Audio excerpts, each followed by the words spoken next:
You are listening to Keep Canada Weird, a weekly weird news roundup by the Nighttime Podcast.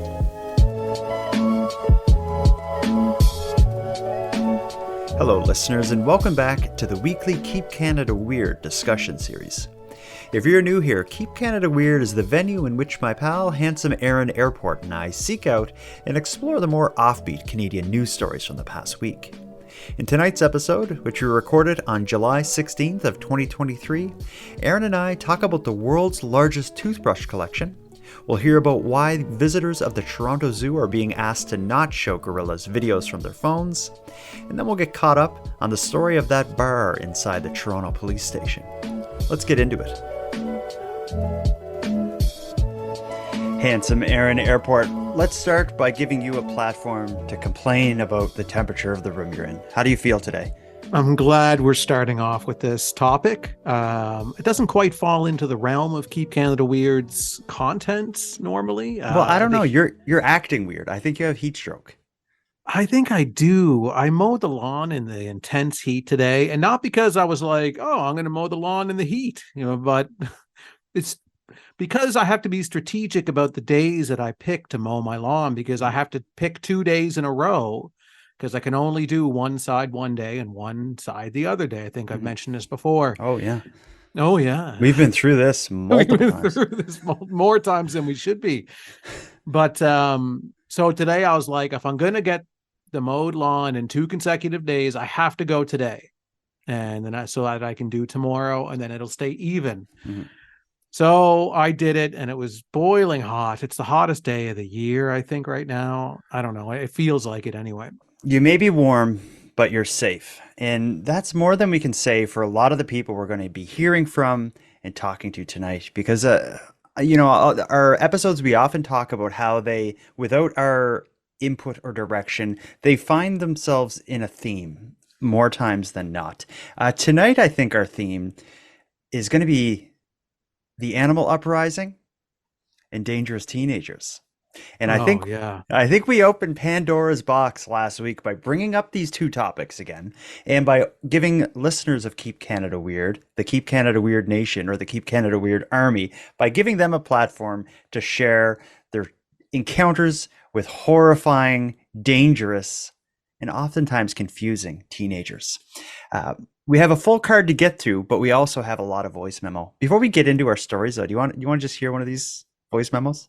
Oh yeah, bring on the voice memos. Okay. Yeah, I love them. Let's hear about some teenagers who freaked out a member of Keep Canada Weird Nation at a gas station. Listen to this.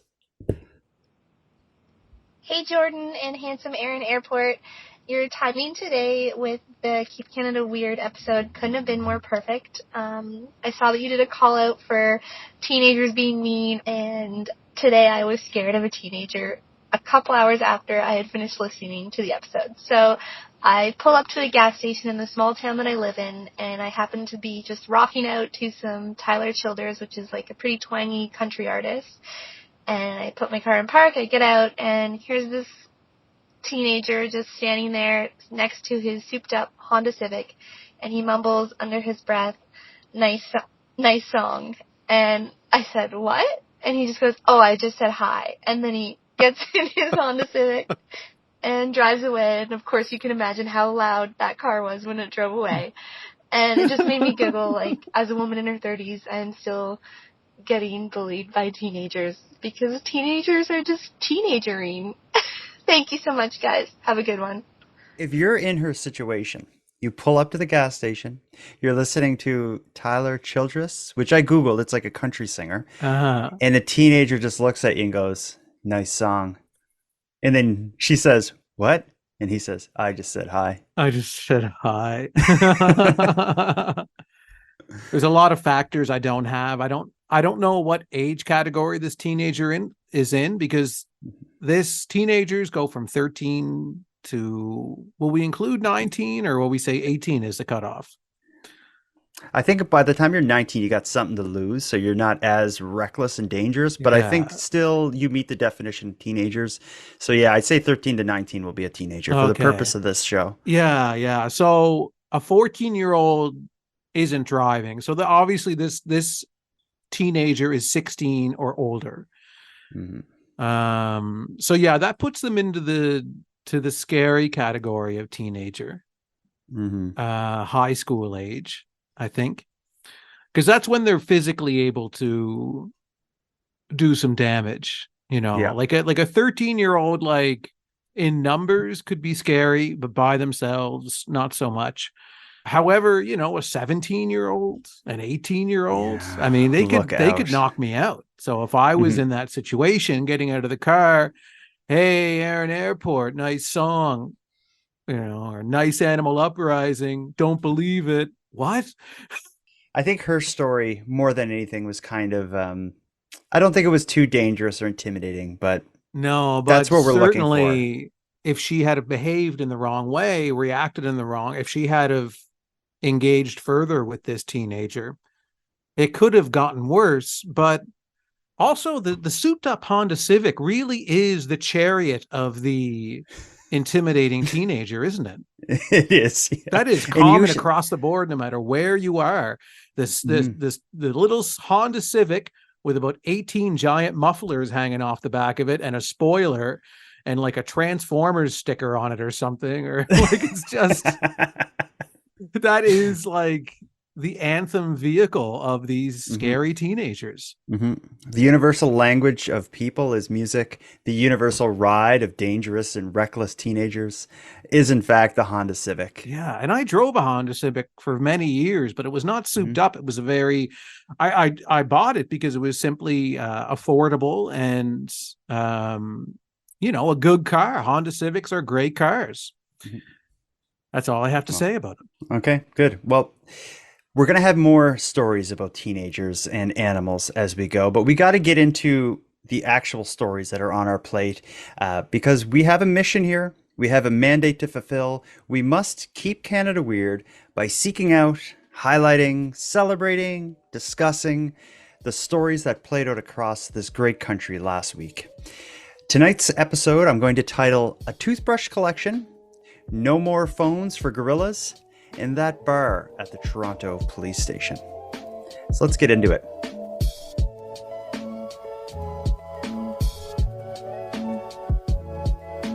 Where do you want to start with this? You want to start with toothbrushes? Yes, I do actually. I have a lot to say about this. Okay, let's get right into this. Mhm. I'm a collector, and you could, like, I think I'm right for being made fun of. I collect/hoard things, and I usually go through phases. You may see over my shoulder, I have a bunch of guitars piled up all over my house. You open a closet, you're going to find a guitar. In my video game TV room, I have, I don't know, a couple hundred G.I. Joe figures from the 80s, and I just have little random collections stuffed all over the place. And I actually see my children kind of inheriting that with me. My oldest son especially he can't throw anything away. He's a collector.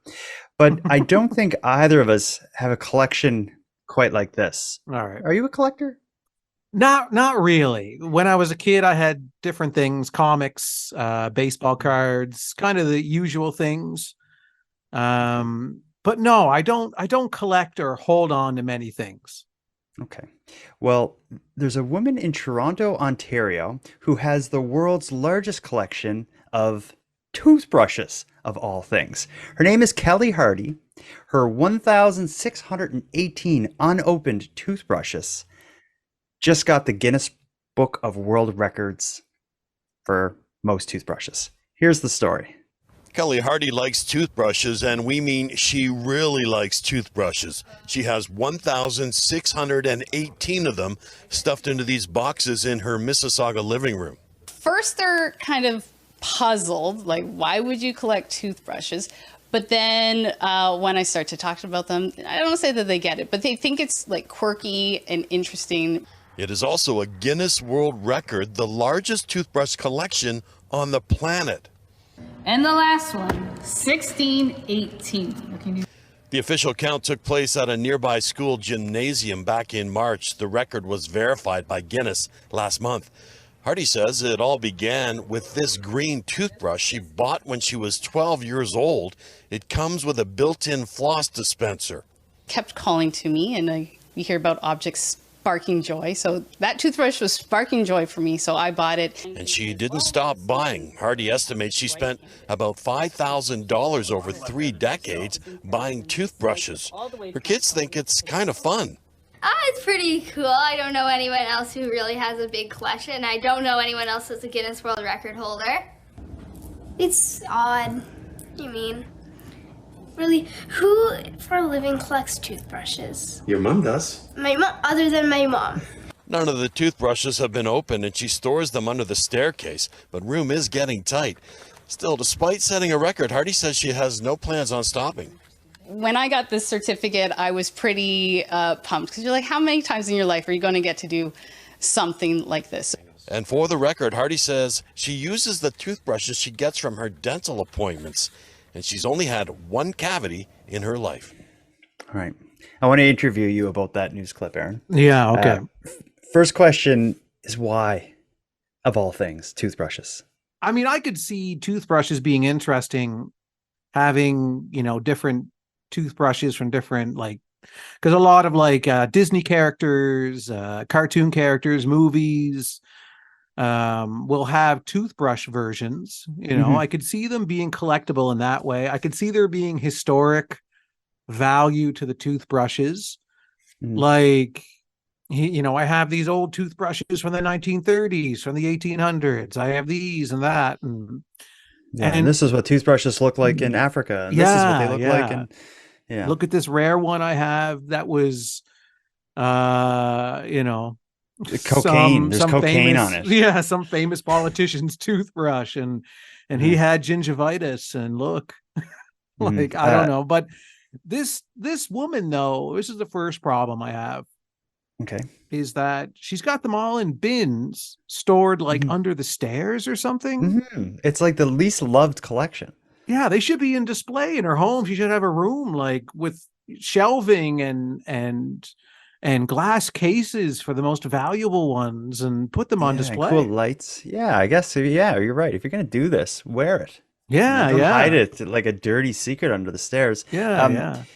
For people who haven't seen the news clip, we just talked, or you just mentioned there, this idea that maybe she would have rare and antique and kind of, I don't know, weird characters and stuff, but she doesn't have that. When it shows her toothbrushes laid out on the table, when the Guinness Book of World Record people are counting them or whatever, they look like pretty pedestrian toothbrushes. I didn't see anything unique. It just showed a bunch of toothbrushes. I think there was a short clip of a couple of Simpsons character toothbrushes. But mostly she said, whenever I go to the dentist and they give me a toothbrush, I put it in the collection. I feel like I could go out, she estimated roughly $5,000 on her toothbrush collection. I could go and do that tomorrow. Yeah, you could probably go on Amazon and buy 50 packs. She only has 1,618. Yeah. You could blow that away tomorrow. Absolutely. With one Amazon order. Or I'll go around my town and go to every drugstore and grocery store on the island, and I'll come up with that many toothbrushes easy. Well, you could do it for way cheaper. But if you go to grocery stores and stuff and you're paying $3, $4, or drugstores, and you're paying $3 or $4 a toothbrush, that's going to cost you a bit. But like I said, if you go on Amazon or go to Dollarama, like a dollar store, and buy in bulk cheap toothbrushes, because her collection doesn't seem to be anything special, you should just blow it away. You should do it. No, I won't do that. It's a complete waste of time. So I'm not going to do that. But her kid said something interesting. Well, it's a weird way to make a living. It's I doubt this woman is making any money doing this. That's true. I think what her daughter meant was, it's a weird way to live your life, I think, is maybe what she meant. But I don't know. But I think of that whole article, the kid who made the person who made the most sense was what appeared to be the younger of the two daughters who spoke, who was like, it's weird.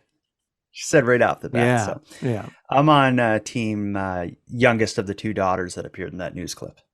Yeah, I can get on board with weird if it was like, look at all the weird and interesting toothbrushes I have. But so many of these toothbrushes, when they were laid out, were just boring Yeah. Oral-B toothbrushes. Like, Yeah, it's like if you have a massive stamp collection, but none of them are like ones yeah, that weren't in like regular circulation. Just a bunch of regular stamps and yeah, just a just stamps you ton of them. bought yesterday at the post office. Yeah, and you keep them in a bin. Hmm.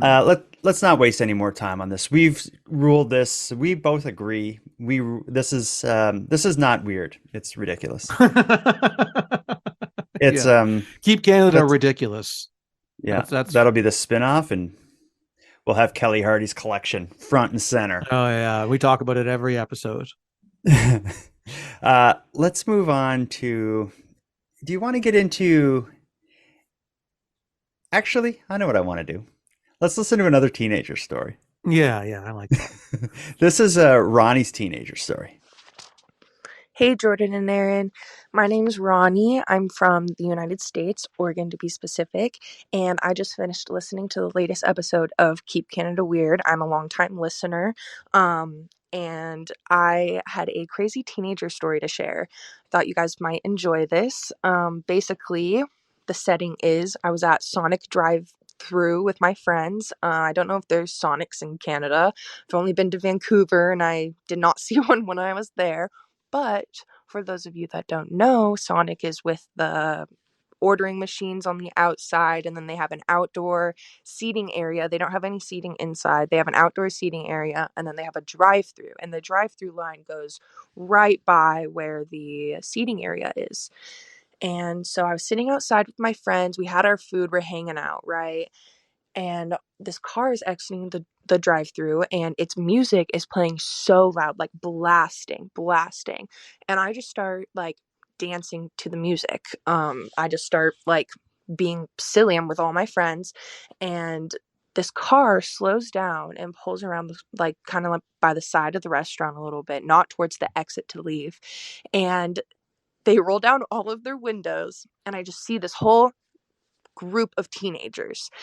And before I know it, they just throw something at me. They throw something at me. I didn't know what it was. It's fairly large. And I go over to go look at it. And they had chucked a can of Progresso chicken noodle soup at me. And it was open. It did not look like it opened when they chucked it at me. So yeah, I don't know why they felt the need to chuck a can of chicken noodle soup at me. I don't know why they had a can of chicken noodle soup in their car. I don't know why it was open in their car. I don't know what they were doing. And yeah, I think that if their music was up so loud, they should assume that other people are going to listen to it. So yeah, felt pretty offended. That's my crazy teenager story. Never had I had something as weird as somebody chucking a can of chicken noodle soup at me happen.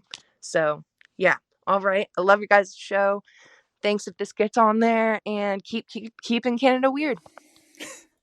There is a bit of a trend. Teenagers in cars, teenagers kind Mm. of yelling at other people in cars. But I think the throwing the open can of chicken noodle soup is new. I've never heard of that kind of attack by a teenager. Well, that's specifically chicken noodle soup, no, but certainly throwing anything that can be thrown is vintage teenager activities. What it is I think the teenagers feel safe in their car, Yeah. shouting out the window at people. Or if they're in a large group, they feel safe as well. Mhm. But the big mistake that she made was reacting to the loud music. Like even just playfully dancing to the loud music, Mhm. like that draws the attention of the teenagers, and then they hone their sights on you, and then they throw chicken noodle soup at you. Mhm. It's 1 + 1 = 2, and you get chicken noodle soup thrown at you, Ronnie. I think if you see teenagers, your best bet is to roll up the window, pretend you don't even see them, look straight ahead. If you Just can, ignore leave. completely. Yeah, ignore them completely. Mhm. Ay, ay, ay. All right, let's get into the next set of stories. I believe you're in a chair, but let me just confirm you are safe. You're not going to fall down and hurt yourself. No. The reason I say that is because we have a segment of tonight's show called the. I don't know what I'll call it. I'm going to call it the Animal Uprising, is here. The temperature is raising, and I worry that we're all going to be burnt alive as a result of it. Yeah. That's what I call this section. Let's start with the story of the Toronto Zoo and how they've made an appeal to the public to not show their gorillas your phones when you're visiting the Toronto Zoo. And it's weird, but it's exactly as they say it. They're worried about and they're requesting people not show videos to the gorillas or let the gorillas have access to your phones. I don't necessarily know what this means in terms of the animal uprising. Let's watch the news clip, and you, the expert, and me, the other expert, will talk it out. All right. Here it comes. Toronto Zoo wants to reduce the amount of phone screen time gorillas are seeing from humans. To explain why, I'm joined by Holly Ross, Supervisor of Behavioral Husbandry at the Toronto Zoo. Holly, thanks for joining us this afternoon. Hi, thank you so much for having me. So first of all, why does the Toronto Zoo, Holly, not want people to share cell phone images with gorillas? Who would think I'd be asking this question? Yeah, we just see that it can just be distracting for some of the gorillas. In particular, we have a male gorilla, Nasser, who seems really enthralled with videos that certain guests would show to him. And so we just want the gorillas to be able to be gorillas. And when our guests come to the zoo, we want them to be able to see gorillas in a very natural state and what they would be doing naturally to sort of connect with them on that level. So we don't really want our guests coming and showing them videos and, you know, we would rather have them see them do gorilla things. So Holly, I know obviously there are a lot of similar behaviors between humans and gorillas. When it comes to this specifically, would you classify this as an addiction, or is this more like of a curiosity by these gorillas? No, it's just a curiosity. For us, it's really not that big of a deal. We just want to make sure that we know the content. Very much like if you're, you know, managing an account for a child or something, you want to make sure that your parental controls are on and that you're in control of what the content is that they're seeing. Nasser in particular was really interested in seeing different videos. I think mostly he was seeing videos of animals, other animals. But I think what is really important is that he's able to just hang out with his brother and be a gorilla. We are able to show the gorillas different videos and stuff in their back of house area that they do really like. They do like to see other animals and nature documentaries, but we just want to make sure that we know what they're watching. Is there more to this, or is it simply they want to know what the animals are watching? Well, they said that they show them videos in the back anyway.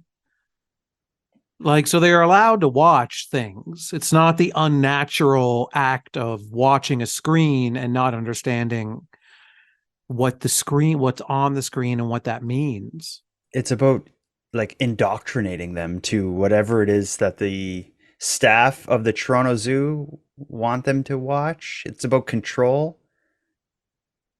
Or yeah, are there...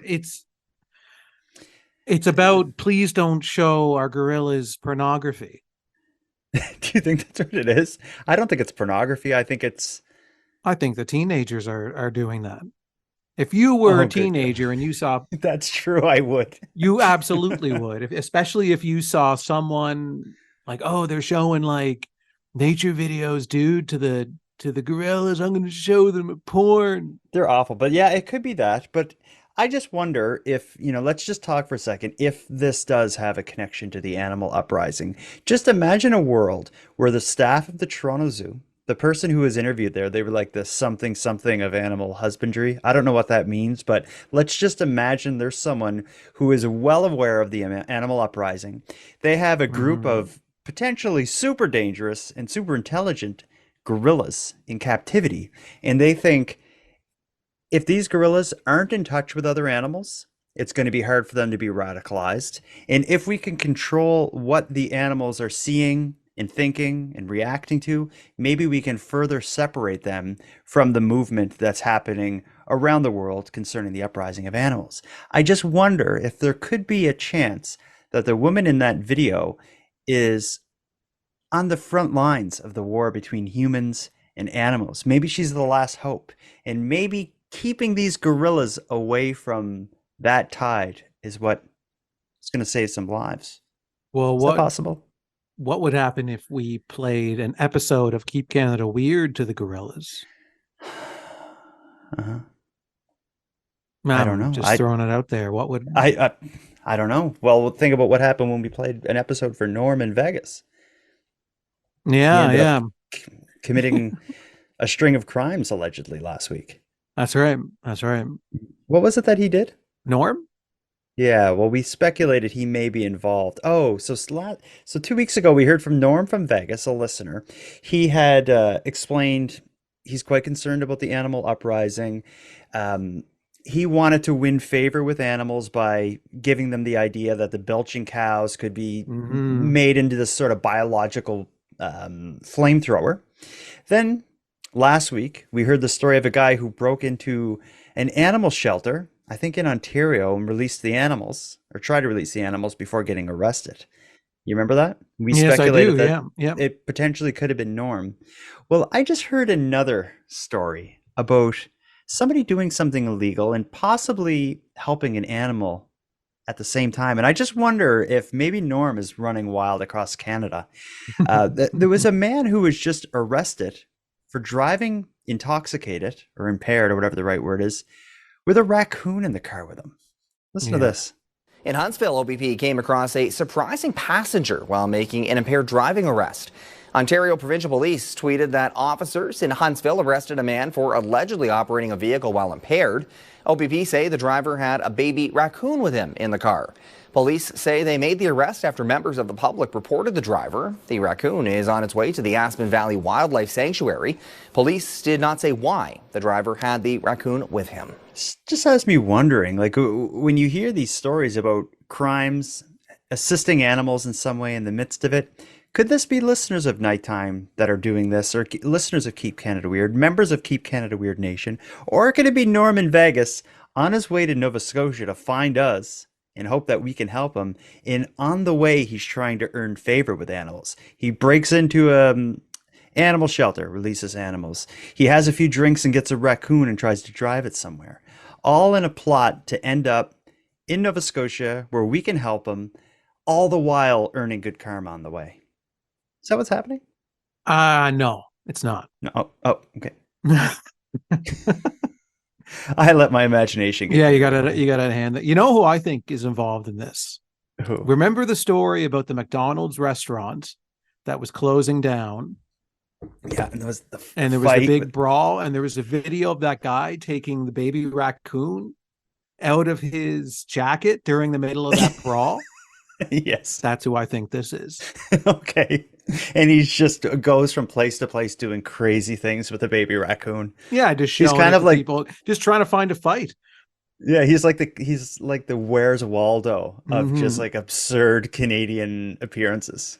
Like find the nut with the baby raccoon. Yeah. That's who I thought of when I saw this story, was that guy who pulls out the small raccoon in the middle of a brawl as some kind of a weapon. I mean, raccoons can be dangerous, so yeah.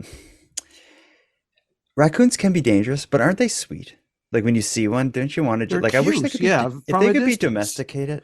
So I've seen people domesticate them, but I don't entirely trust it. Like if they're getting a food source and they're comfortable, I guess they're fine, but it's a very wild animal. It's not like a cat. So I don't know. I don't know if I believe that people should be trying to domesticate raccoons. If they could, though, I would love to have one.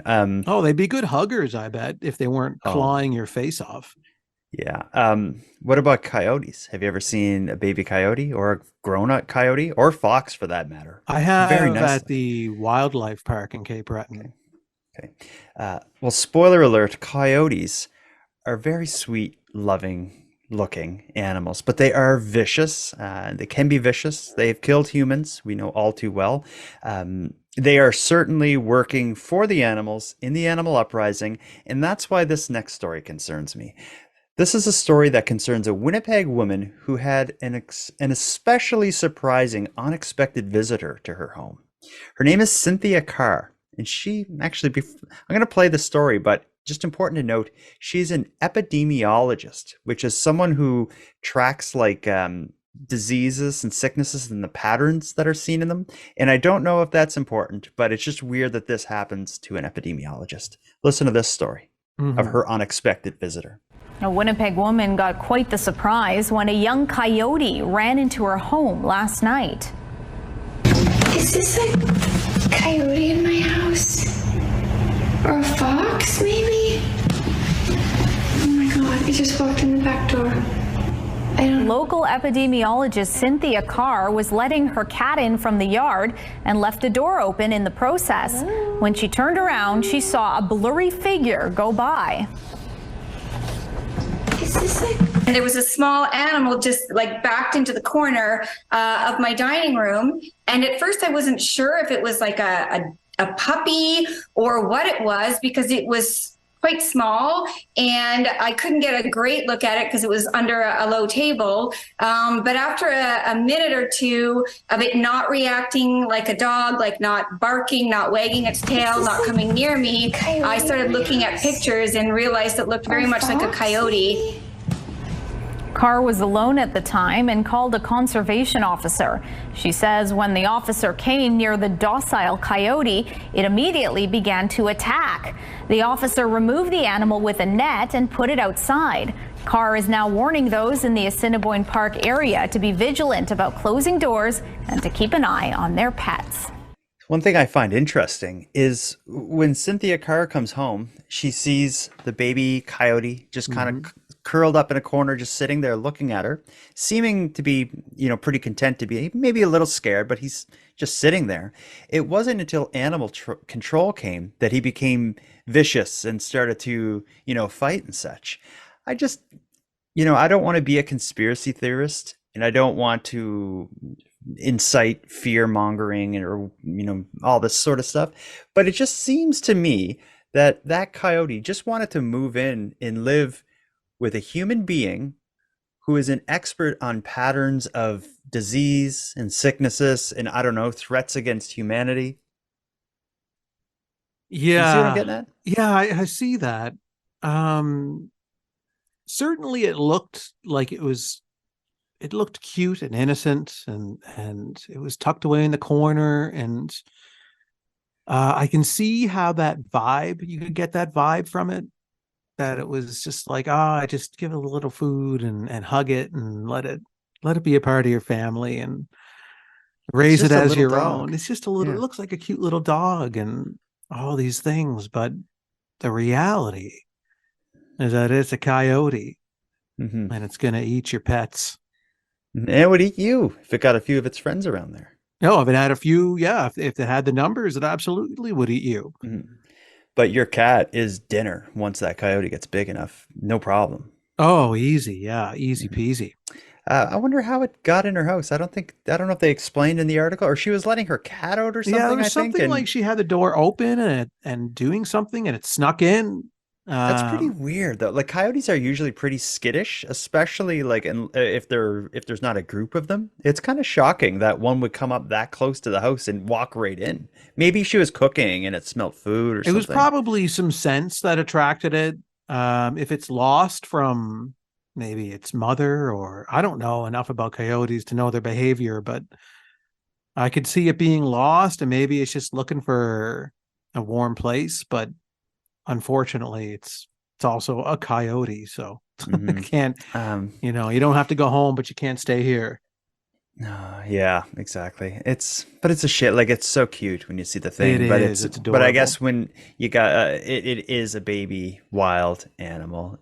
It breaks my heart though to see it sitting kind of scared under a table. But yeah, but they'll take care of it. The whatever organization showed up to capture it, and they'll treat it right. Pest control agency. Well, hopefully it was the SPCA or something. I'm sure it was some kind of registered animal control situation who will see to it being properly brought out back to the wild or whatever needs to be done. That's what Yeah, I like guess to- it yeah. doesn't need much. Like coyotes do pretty good. I think all it needs to be done is like get it out of the house and send it back in the woods, and Yeah. it'll go have 1,000 babies to eat a Mhm. bunch of cats. All right. Well, that was our collection of animal stories. Don't want to scare anyone, but I can't help but just every week when we collect these cases and these stories that we highlight to keep Canada weird, the trend is animals are doing weird stuff in Canada. They're in the news. It's boiling to the surface. And I think we were just at the razor's edge of investigative reporting. And that's why we caught this story, this important story before the mainstream did. Exactly. Yeah.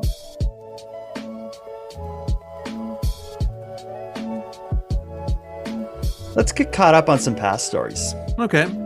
One of my favorite stories that we talked about over the last year was the bar at the police station in Toronto. The reason I like this story is because it's so outrageous that the police department would think it's okay to have a licensed nightclub or bar inside a police station. And not only would that happen, but cops would actually be arrested for impaired driving after drinking at it. The whole thing is insane. The story was blown wide open, I believe, because of CBC. They did a collection of like freedom of information kind of requests after a high-ranking police officer was charged with drunk driving, and that led them to realize that led them to learn that there was this bar in the Toronto police station. Of course, there was controversy surrounding the bar when the public learned that taxpayer money was funding a bar at a police station. I don't think it's much of a surprise, but they just announced the bar at the Toronto police station will be closing. Oh. Yeah, sorry to break it to you. Here's how the story aired on the news. Court exhibit photos show this vehicle crashed in downtown Toronto in 2019. Behind the wheel, a police constable. He was charged but not convicted of drinking and driving. We've investigated all those leads. Another officer, Inspector Chris Body, known for posting "Don't drink and drive" on social media, was convicted of one incident of exactly that, leading to a guilty plea at the Toronto Police Tribunal last year. And in April, Superintendent Riaz Hussein, the officer that once ran that tribunal, also pleaded guilty to impaired driving after crashing a police vehicle while off duty. He was demoted for a year.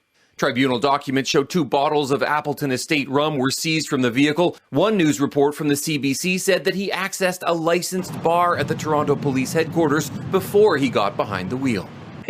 This is a bit crazy. Former Toronto Mayor John Sewell said the existence of that bar is simply outdated and complained to the force. If a senior officer has been drinking there and picked up for drunk driving, somebody's missed the duty of care on that one. The bar at the Toronto Police Service has existed since 1989. It's a perk for senior officers. It was inspected by the AGCO in 2005 and 2015 with no infractions found. We asked the Toronto Police through an FOI request what liquor they purchased at the bar and how much that cost taxpayers. They told us that's the responsibility of the Executive Officer Lounge Committee, which never got back to us. It's not the only police bar in Ontario. The RCMP's headquarters in Ottawa has had one since 2011, and the bar in the Mounties building in London has also existed since 1992. The Toronto Police Service confirmed to CTV News in a statement the Chief's office, in consultation with the Executive Officer Lounge Committee, notified senior officers that the AGCO approved license will not be renewed. The license was used infrequently and largely for formal functions like retirements or when hosting dignitaries. Moving forward, the service will apply for a special occasions permit from the AGCO should we decide to host an event where alcohol may be served. Sewell said this lines up better with the public's expectations. Very, very, very unusual to find a government agency having a bar in a government building. And he hopes it sets a better example for the rank and file, which could lead to fewer crashes down the road.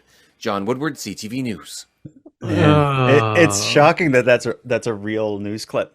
Yeah, that conversation is real. Like, the lounge committee. I'd love to be on a lounge committee sometime. Well, it's the Executive Officer Lounge Committee. Doesn't that sound fancy?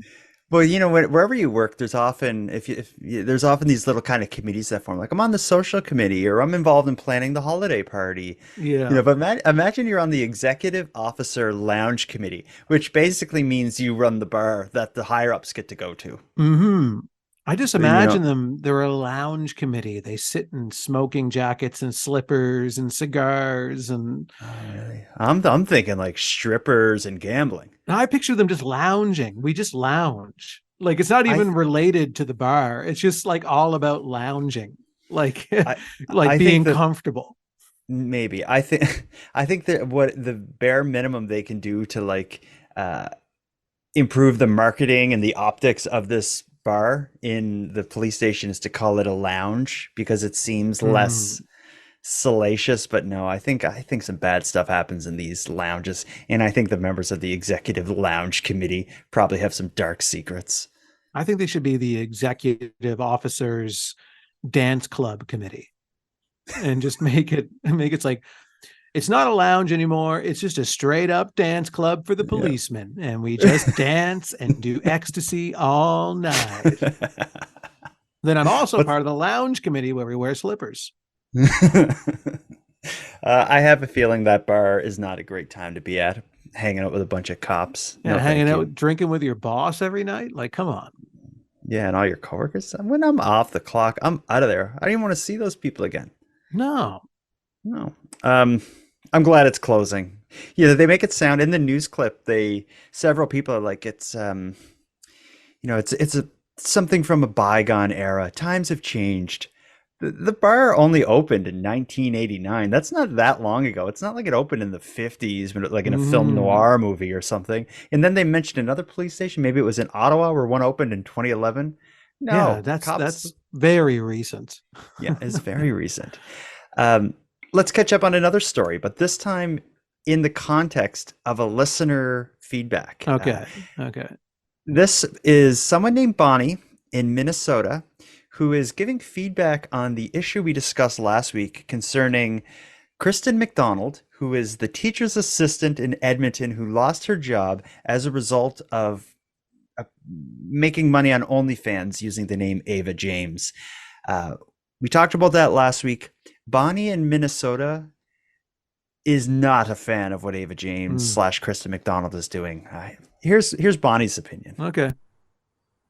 Hi, Jordan and Aaron.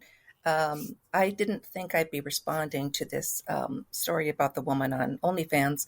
And I was going to send it after the interview with her because I thought my head was going to blow apart, but I didn't. I calmed myself down. But now that she's come back in the news again, I just wanted to say a couple things. One of them is that when you're in the teaching profession, which I have been for 40 years, and other professions, you assume that you have to have a certain amount of respect for yourself, for other people. You have to carry yourself in a certain way. There are just different demands on you. And you know that going into it. And apparently she doesn't care. One of the things she talked about was she doesn't make enough money as a staff person at a school, which I hear that. And she has to support her daughter. Well, there are 400 million other jobs she could get. So that's BS. She is I think, a horrible role model for her daughter, who she apparently is trying to support here. And to other little girls, that showing your body, getting money for showing your body is a good thing. She talked about it being a feminist thing because she's in charge of it. I'm calling BS on that too, because no matter if you put the product on or not, it's using your body to entertain men. Doesn't matter if you're in control. She also talked about if it was a man, would they be treated differently? It's just because she's a woman, calling BS again. If a man did this, they would be called out just as she is. I think she is an attention seeker, and I'm glad she lost her job. She doesn't deserve to be in this profession until she cleans up her act. Yeah, that's what I think. Love you guys. Thanks. Oh, there was not one punch pulled by Bonnie. No, guns a-blazing. Yeah. We both came down on Team Ava James. I was like, let her do what she wants. I think you were as well. Bonnie had a different perspective. Bonnie strongly disagrees with us. Do we want to react to that? Well, here's my first reaction is that we appreciate the voicemail, and people are allowed to disagree with each other. So Bonnie is a listener of the show. She enjoys the show. She called in, left a voicemail with her opinion on a story. Her opinion 100% differs from Jordan and I's opinion, and that's okay. She's perfectly entitled to that opinion. And I disagree with every single point Bonnie made. So I'll just say it openly like that. In order to have the discussion properly, we'd have to kind of have a one-on-one with Bonnie, as opposed to kind of the way we're kind of doing it now. But I think she's allowed to have her opinion. I disagree. And I respect her for having it. Right? Yeah, absolutely. So, and we appreciate the fact that she was able to felt comfortable enough leaving a voicemail to state an opinion that she knew that you and I did not agree with. So that's what I wanted to say as well, is when we call out to members of Keep Canada Weird Nation to share their opinions and their stories with us, they don't have to agree with us. I like that this is someone giving a differing viewpoint than our own. I like that. You talked there about having maybe a back and forth with Bonnie. I would kind of rather have Bonnie and Ava James on and have them just talk it out. We could just sit back. That would be interesting. That would be an interesting episode. And then after they were done, we could then decide who's the winner, or just how awesome it was if they really get into it. Do you ever go on like TikTok or something and you watch the videos of people just like flipping out?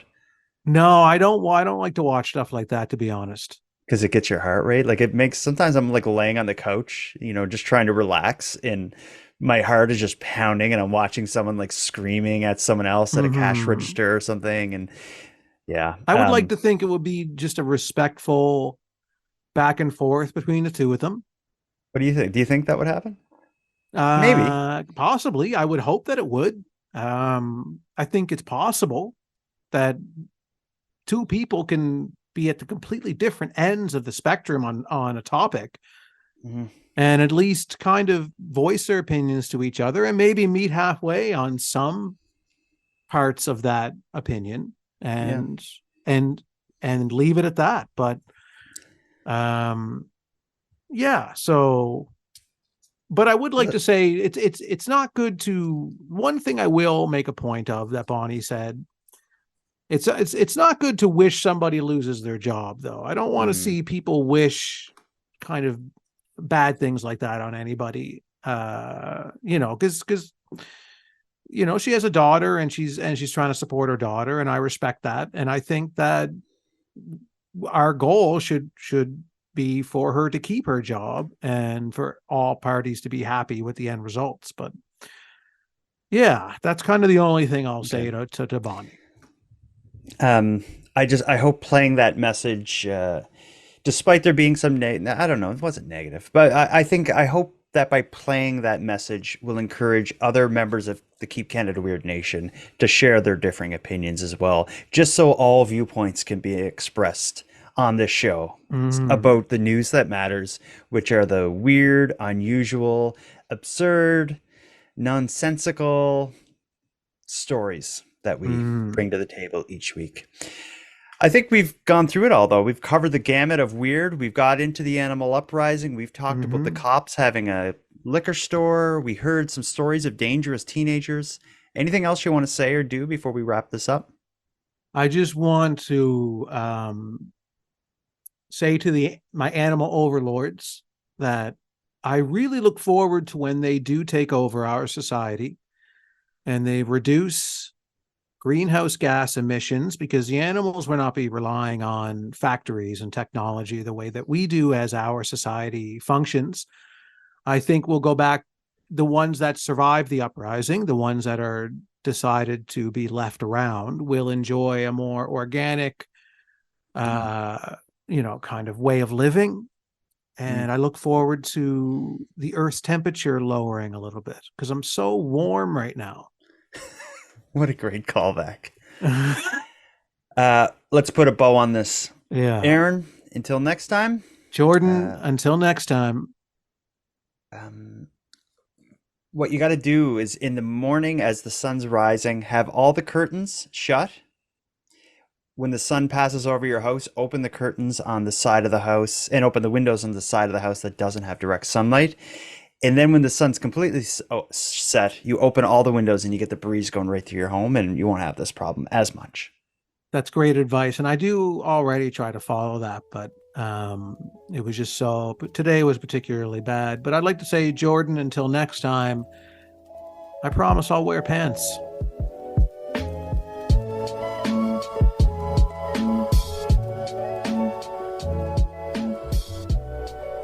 I want to thank you for helping Aaron and I fulfill our mandate to keep Canada weird, but let us also call out to you for even greater support in this mission. If something weird happens in your neck of the woods, make sure you let us know about it. And if you have any thoughts or opinions on any of the stories we covered, we want to hear about that too. The best way to get in touch is via a voice memo sent at nighttimepodcast.com/contact. We hope to hear from you. Now, I'm going to start wrapping up this episode, but before I do, let me give some thanks. First, a big thanks to Aaron for sharing another evening with me and with you, the members of the Keep Canada Weird Nation. Next, a big shout out to the internet's favorite cult leader, Unicole, who provides this series' intro and outro voiceovers.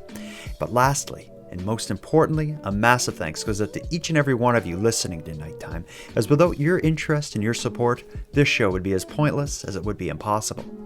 Now, on the topic of support, let me thank the newest subscribers to the premium feed, Mark, Krista, Leslie, and Grumpy Chat. Thank you for going premium. And for anyone else who'd like to support the show, you can help out in a variety of ways. First of all, a premium feed subscription costs only a couple dollars a month, but it funds the creation of the show, gives you the episodes 2 days early, gives them to you ad-free, and gives you access to a full back catalog of episodes.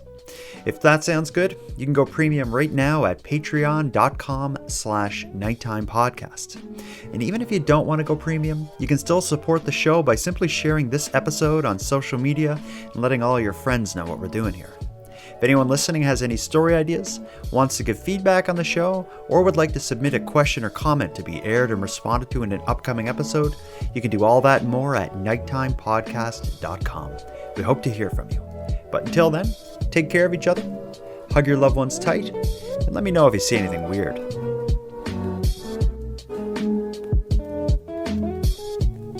Keep Canada Weird is written, hosted, and produced by the Nighttime Podcast.